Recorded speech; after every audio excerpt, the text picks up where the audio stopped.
to Texas. I'm just here to tell you, Pack is back. You heard it. Pack is back. The Pack is back. What is packing with you, YouTube?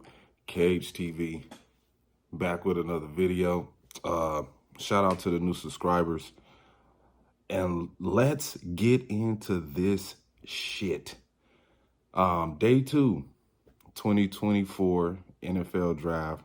The Green Bay Packers, the greatest football team in American sports history, not only did they have a good first day, they had a better second day with the players we acquired in this draft. From the 41 pick, moving back 4 spots, trading up with the Saints, or trading down from the Saints.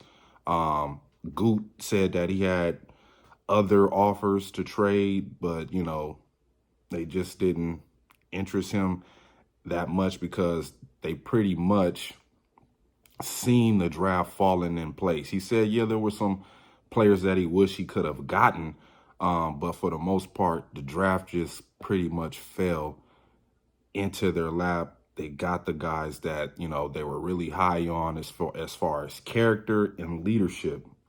And majority of the guys that we got in the second round possess those qualities. Just starting off with the 41st pick, which got switched to the 45th pick, Edgerrin Cooper, the inside linebacker from Texas A&M. I mean, this guy, he fits Quay Walker perfectly. Fast, physical, his reaction is just on point, same as Quay Walker's, recognizing plays, his speed, his physicality. He's a run stopper. He could get in the backfield and chase down these running quarterbacks. This is what you want in a linebacker. You want your linebacker to be nasty, like Edgerrin Cooper, a man who plays with intensity, you know, physical, fast, smart, can read defenses. This is going to fit perfectly for Jeff Hafley in this 4-3. I don't know how much this will affect Isaiah McDuffie, and we'll get to that part in a minute. So just keep that in mind. Isaiah McDuffie, keep that in mind. But this guy right here was one of the biggest steals in the draft to me, Edgerrin Cooper. As far as how he fits with the scheme, it's a great pairing with Quay Walker. It's a great pairing, not only for Quay Walker, but for Rashan Gary. Remember I told y'all this when we got Rashan Gary. Rashan Gary is great when everybody around him is great. You know what I'm saying? If you put a good defensive line and a linebacker core right around Rashan Gary, that's when Rashan Gary is going to do his best. That's when he's going to play his best football. And we might get a chance to see that this upcoming season. You know, you put some speed, physicality around Rashan Gary, then he could really go to work beating his one-on-one matchups. So I like that pick. That was probably the best pick yesterday from the Packers. You know, of course, everybody was expecting us to go Cooper DeJean, and he was there. He was there, you know, he was there, but then, you know, the Eagles wind up taking him, and, you know, good luck with that, Eagles. I mean, he's already starting off rough with the Eagles, with the way that these reporters are starting to question him about being a white defensive back in an all-black secondary unit. Nobody was asking Harrison Smith this when he played for the Vikings. Like, the man is a football player. That's all that should matters. But moving on from that goofy-ass team that we got to see the first week of the season, and we'll address all of that when it's time to address all that when we cross that bridge. Back to this, and then, you know, at the 58th pick, you know, we still had a chance to move up and trade with some teams, but you know, the way the board was falling for the Green Bay Packers, you know, they picked up another Georgia Bulldog. You know what I'm saying? That whole secondary, the whole defense started to look like Georgia Bulldogs. But, you know, we needed a safety, and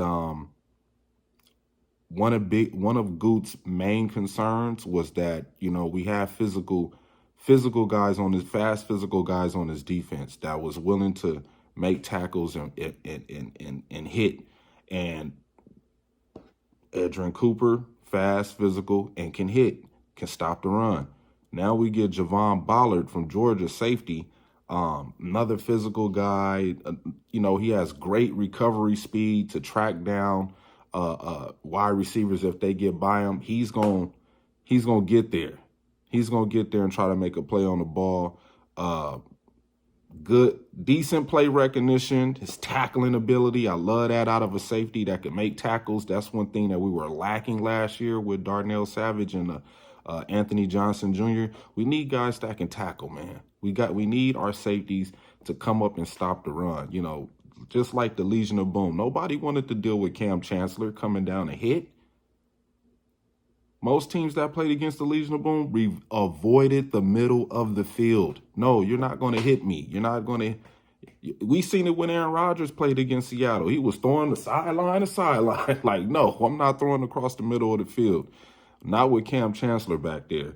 And I'm not saying that Javon Ballard is a Cam Chancellor type, but when you got Xavier McKinney, another guy that loves to thump and be physical out there, now you add that pairing and in that secondary, it's going to be a whole lot of receivers making business decisions, trying to, you know, go across the middle of that field when you got Quay Walker, now Edgerrin Cooper, Isaiah McDuffie. Now you have Javon Ballard and Xavier McKinney. Physicality is what we need on this defense. So Jeff Hafley, he gonna have a lot of fun trying to you know, mix and match and dibble and dab, and he gonna have a lot of options to do some great things with the secondary. You know what I mean? So I like both of those defensive picks early in the second round. Then we come up to the third round, our third pick in the third round at the 88th pick, we get Marshawn Lloyd, running back from USC. Now, if y'all watched my live yesterday with Packer Fan in Vegas and BMAC, y'all would think that I'm down on Marshawn Lloyd. No, I'm not. I got a chance to see him play last year. I'm a big USC fan, so I know all about this guy. His production, remember, he's a transfer. He's a transfer out of the SEC. He went to the Pac-12.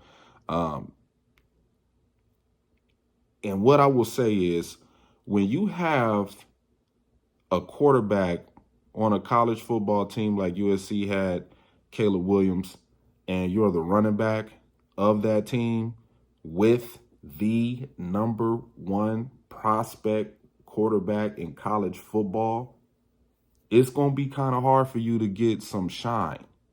The thing that I love about this pick with Marshawn Lloyd is that when he got his opportunities to get the ball in his hands from Caleb Williams, handing the ball off or throwing it, he made the best of those opportunities. He can catch the ball. He could run he could run out of the backfield with power, speed. He could break tackles. Now, yeah, he's 5'8", but he's 220.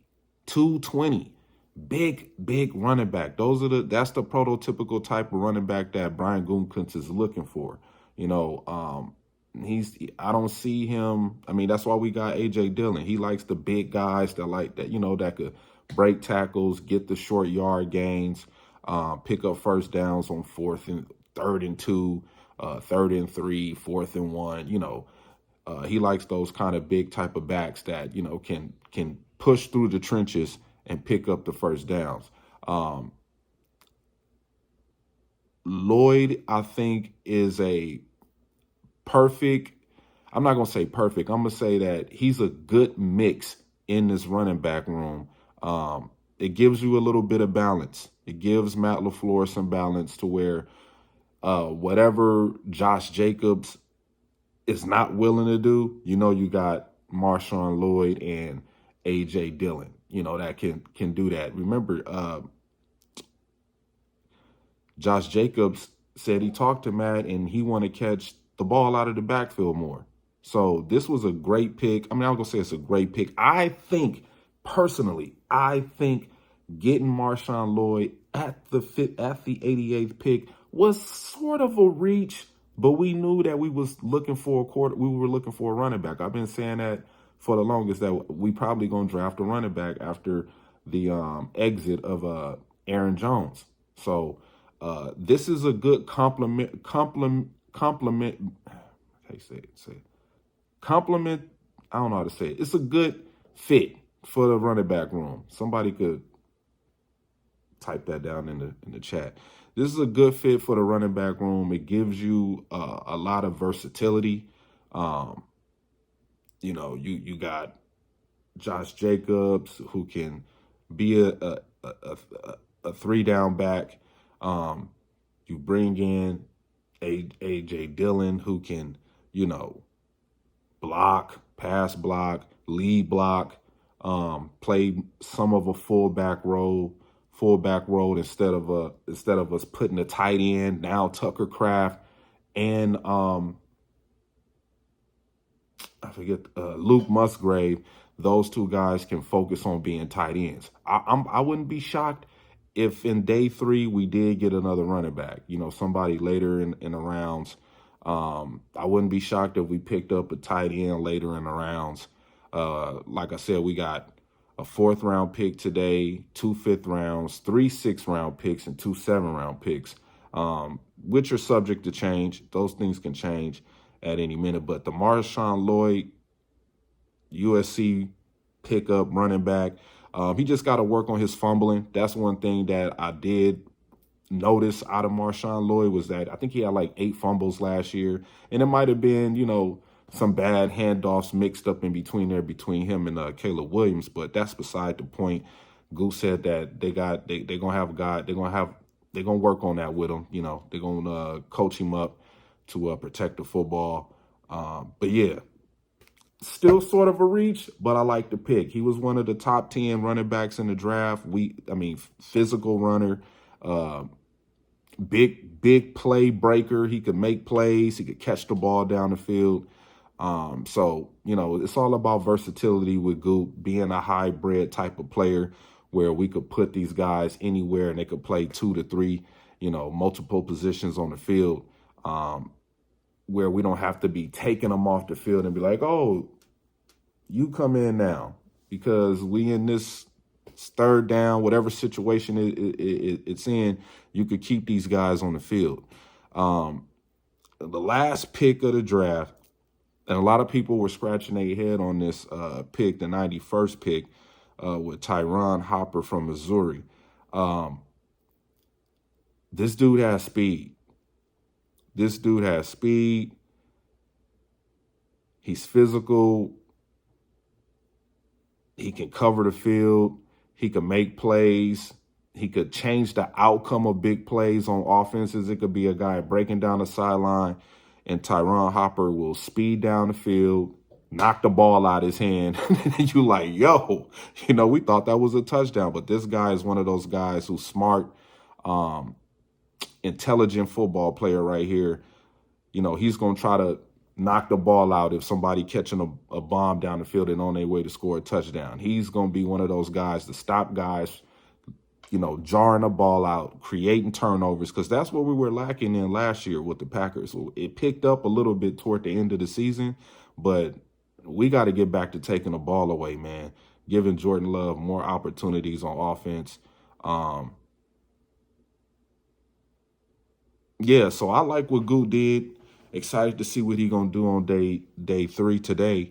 But for the most part, I think the second and third round, Goot made some solid picks. I mean, a lot of people, oh, our third round is where we kind of screw up. No, I think Goot did a good job in the third round. I think he did a good job in the third round. Now, of course, we don't know how this all is going to pan out once we see these guys on the football field. That is, TBD. But for the most part, I think Goot is having, I'm not going to say a great draft. For right now, I'm going to just say he's having a solid draft. Solid draft. I mean, you picked up offensive lineman in the first round. Should be your generational guy. Fill in for Bakhtiari. Jordan Morgan. I like the way his hips move. He's good at redirecting himself to cut off pass rushers that's using the spin move. He really knows how to block that well. But it's all TBD until they get on the field, man. But as of right now, just looking at what we got, offensive lineman, a running back, add some pieces to the offense. Then we went, defense. I like that a lot as well. Javon Bullard, safety, Edgerrin Cooper, linebacker, and then we go get a guy that we could just fill in on the field with speed and physicality. I like that. I like that a lot. Goot, keep doing your thing, Goot. Keep doing your thing. We still got, I think 9 or 8 picks left in the draft. So still a lot of good players out there, man. It is still a lot of good players out there. I wonder if we get a receiver. I would love for us to get another offensive lineman, another receiver. I think Goot is probably going to pick up another linebacker. I would love to see us get a defensive tackle. What else? Yeah, that's pretty much it. I mean, maybe a tight end in the later rounds just to kind of add some competition to the tight end room a little bit. But yeah, majority of the rest of the guys that's going to get picked in the later rounds, those guys that's going to have to be special team guys, try to make the team. But as far as our first 5 picks in the top 100, I believe these guys will be on the field playing. So congratulations to them making it to the Green Bay Packers, the greatest football team in sports history. I'm excited to see what these guys are going to bring to the table as far as giving us that extra push to get to the next level. And that's winning another Vince Lombardi, bringing the trophy back home. But I'm excited to see what Goot is going to do. We will be live tonight doing a recap of the rest of the draft. I don't know what time it starts, but we won't be live because it's just too many picks, too many rounds, and, it'll be a 6-hour live video. But, yeah, man, be looking forward to the recap. Shout out to the new subscribers. And, yeah, man, go. Pack, go. I'm just here to tell you, Pack is back. You heard